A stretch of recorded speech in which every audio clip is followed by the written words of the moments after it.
Jsem strojař a strojařinou jsem se živil do roku 2005. Hotel jsem koupil jako investici.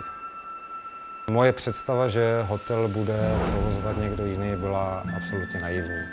Jmenuji se Michal Silon a jsem majitel hotelu Duo v Beskydech.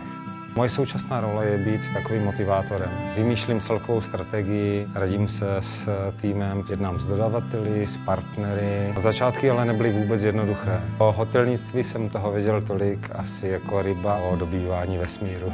Nejtěžší bylo najít kvalitní a loajální personál a hlavně lidi, kteří by si navzájem věřili.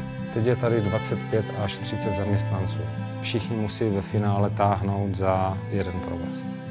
Dalším úkolem bylo najít spolehlivé partnery. Spolupracujeme s mnoha velkými firmami, ale Makro je jedním z nejdůležitějších partnerů. V létě jsme mohli dostat pražmu, chobotnici, a to čerstvé a perfektní každý den.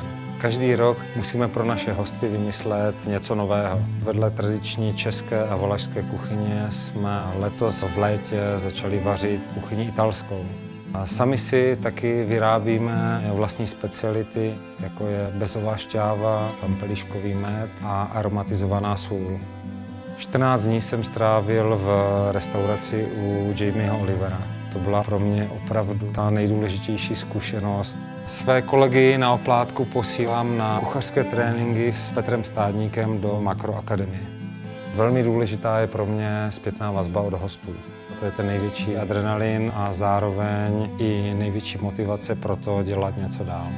Někdy musíme řešit i zajímavé situace. Hosté chcou aglio olio peperoncino bez olia nebo vepřo rýžo zelo. Hotel ve výsledku funguje jako stroj. Stačí, když selže jedna součástka a zastaví se všechno.